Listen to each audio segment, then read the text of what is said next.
narito ang lingkod ng Diyos, maganap nawa ng lubos ang salita mong kaloob.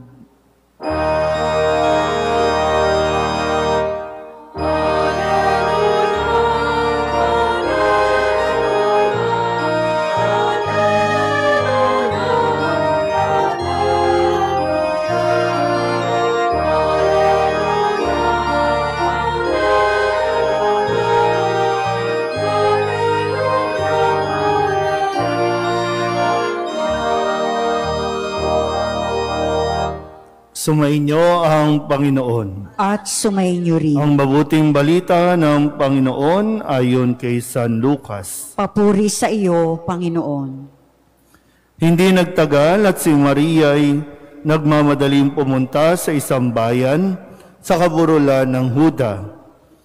Pagdating sa bahay ni Zacarias, binati niya si Elizabeth. Nang marinig ni Elizabeth ang bati ni Maria, naggagalaw ang sanggol sa kanyang tiyan. Napuspos ng Espiritu Santo si Elizabeth at buong galak na sinabi, "Pinagpala ka sa mga babae at pinagpala rin ang dinadala mo sa iyong sinapupunan. Sino ako upang dalawin ng ina ng aking Panginoon? Sapagkat pagkarinig ko ng iyong bati, ay naggagalaw sa tuwa ang sanggol sa aking tiyan. Mapalad ka sapagkat nanalig kang matutupad ang ipinasabi sa iyo ng Panginoon." Ang mabuting balita ng Panginoon. Pinupuri ka namin, Panginoong Hesukristo.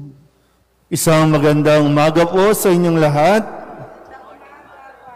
Tayo po ay nasa huling linggo, ika-4 na linggo sa panahon ng pagdating ng Panginoon at nasindihan na po natin ang pang-4 na kandila, ang kumakatawan sa 4 na linggong paghahanda natin para sa unang pagdating, ang tinatawag nating Pasko ng pagsilang ng ating Panginoon. So may sindi ng lahat, kung tutusin, araw na lang ang ating bibilangin. 3 araw o 2 araw na lang at Pasko na. Pero kamusta po ang ating disposisyon sa buhay? Kamusta naman tayo? Masaya ba tayo? O malungkot pa rin tayo? O wala pa rin pagbabago matapos na tayo po ay bigyan ng 4 na linggong paghahanda? Paano ba natin may pagdidiwang ang nalalapit na Kapaskuhan? Okay ba kayo? Sigurado? Sa tingin niyo ba, magiging masaya na kayo? Yun lang. Kasi marami sa inyo, marami sa atin, dadalaw, may mga bibisitahin. Pero sa paghahanda ba natin, ano nga yung nakuha natin na ibinigay ng Diyos sa atin sa 4 na linggong ito na puro pagpapaalala sa atin? Kasi tingnan niyo po, no?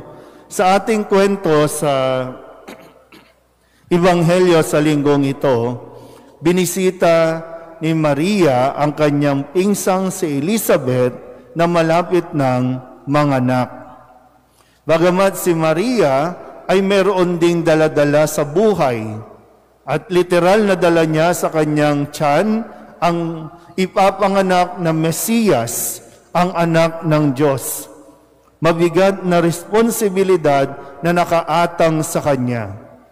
Pero pumunta si Maria hindi para magdala ng problema, kundi pumunta si Maria kundi para tumulong kay Elizabeth. At ang naramdaman ni Elizabeth ay hindi yung, minsan po, di ba, na-feel nyo ba minsan yung parang ang bigat-bigat ng isang tao kapag dumadalaw? At pag dumadalaw talagang, bakit hindi maaliwalas, hindi masaya? Kasi dito sa ating Ebanghelyo, nang dumalaw si Maria, ibang kagalakan yung daladala o naramdaman ni Elizabeth yung kagalakan, yung totoong saya, yung totoong kaligayahan. Anong meron kay Maria na naramdaman ni Elizabeth? At ano ang dala ni Maria? Walang iba kundi si Kristo. Magandang mapagnilayan yung puntong ito na nasa atin ba si Kristo? Bakit ba tayo dadalaw? Dadalaw kayo sa inyong magulang, dadalaw kayo sa inyong mga kaibigan, dadalaw kayo sa inyong mga ninong at ninang. Bakit? Sa tingin niyo po? Sa tingin niyo ba yung dadalawin ninyo magiging masaya sa inyong presensya? Magandang mapagnilayan natin yan, ha? Kasi hindi lang dapat na ikaw lang yung masaya. Dapat yung dadalawin mo, maging masaya din. At magiging masaya lang ang isang tao kapag nasa kanya ang Diyos. At maibibigay lang natin ang sayang ito sa ibang tao kapag totoong ating nararanasan ang kaligayahang dulot ng ating pagtanggap sa Diyos.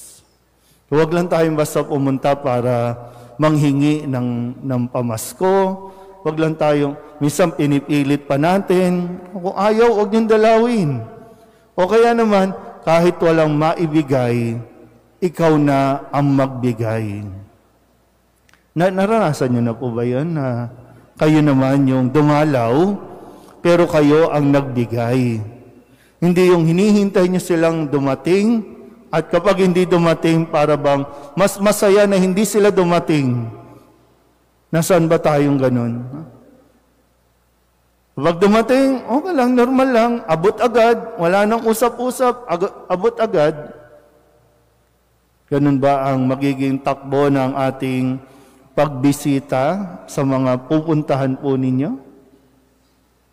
Sana po, no? Sa linggong ito, pagnilayan natin ng mabuti habang tayo po ay patuloy na naghahanda sa pagdiriwang ng Pasko ng pagsilang ng ating Panginoon. Amen? Magsitayo ang lahat. Ipahayag natin ang ating